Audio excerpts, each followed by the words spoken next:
John Ulzheimer is known as one of our nation's most recognized credit experts. Having worked for 28 years in the credit industry, John has become one of the most prolific speakers about credit and the go-to authority on answers to credit-related questions. Credit Countdown with John Ulzheimer. Hi, my name is John Ulzheimer, and I'm a consumer credit expert. I've spent time at FICO, the company that invented the credit scoring system, and I spent time at Equifax, which is one of the 3 generally recognized consumer credit reporting agencies in the United States. Experian and TransUnion are obviously the other 2. And so today's topic is a good one. Is there such a thing as having too much credit? And I'm going to add on to this a little bit, then I'm going to add what is the right amount of credit for you to have. It kind of insinuating that there's a right amount and then there's a wrong amount. And you see a lot of articles that attempt to tackle the question, how many credit cards are too many? What's the right number of credit cards? What's the right amount of credit? So we're going to dispel all the myths out there regarding, the amount of credit that you have. The issue of having too much credit is, I think it's somehow perceived as being kind of a deficiency that people have, is that, I've got too much credit, therefore this is bad. And that's not the case at all. There's nothing in any credit scoring system that penalizes you for having too many credit cards or too many loans or having had credit for too long. Those metrics don't exist in credit scoring systems. And the reason they don't exist is because having too much credit isn't predictive of credit risk, and things that are not predictive of credit risk don't make it into credit scoring models. Credit scoring systems are empirically derived, meaning that they're built using generally recognized and accepted scientific methods. And so credit score developers, people, the people who work for FICO and the people who build VantageScore, these are data scientists and they follow the data. And if the data indicates that having, 10 credit cards is fine, then you're not going to get penalized for having 10 credit cards. So this issue of too much credit really is a non-issue in credit scoring systems. It may be an issue for, people who do budgets and whatnot, and feel like that if you have too much credit, then you may be tempted to get into too much debt.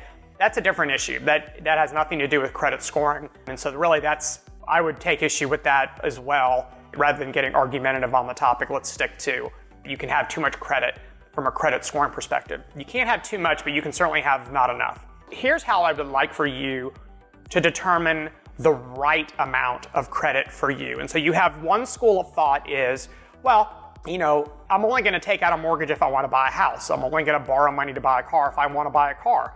I'm only going to take out a student loan if I want to go to college and I can't pay for it otherwise. So it's not too much or too little in those respects, because you're really only getting a very limited number of those types of loans over your consumer credit life cycle. And so you're going to have the right amount of mortgages, and you're going to have the right amount of auto loans, and you're going to have the right amount of other types of loans, because you're generally going to be using those loans for a specific purpose: education, housing, automobile, and transportation. It's the revolving credit cards that can get some people in trouble, because those can be abused by people who are either financially irresponsible. They use their credit cards as a supplement to their income because they're trying to keep up with the Joneses, and that's where you can get into trouble. So from that perspective, there are some people that would argue that you can have too many credit cards, but that's only if you're responsible and you're out of control and you don't know when to essentially put your credit card away and stop using it. I get it. There's a good argument to be made on that side. There's also a good argument to be made that you treat adults like adults and let them make their own decisions. And if they make bad decisions, then hopefully they learn from them and they don't make them again. With respect to credit cards, eventually you have to grow up and you have to start adulting. You can't have someone else tell you that you have too many perpetually throughout your consumer credit life cycle. Eventually you have to grow up. I always try to take the perspective of, if you choose to have one credit card, and that's fine. If you choose to have 2 credit cards and that works for you, then that's fine. You're the arbiter as to whether or not what's right and wrong for yourself personally. From a credit scoring perspective, here's what I'm going to tell you, which is actually correct. What you're going to want to do is you're going to want to have a sufficient number of credit cards so that your normal monthly balance equals less than 10% of your credit limit. So I know that was a lot to unpack and that may have been complicated, but here's why that's important. There's a measurement within credit scoring systems called revolving utilization.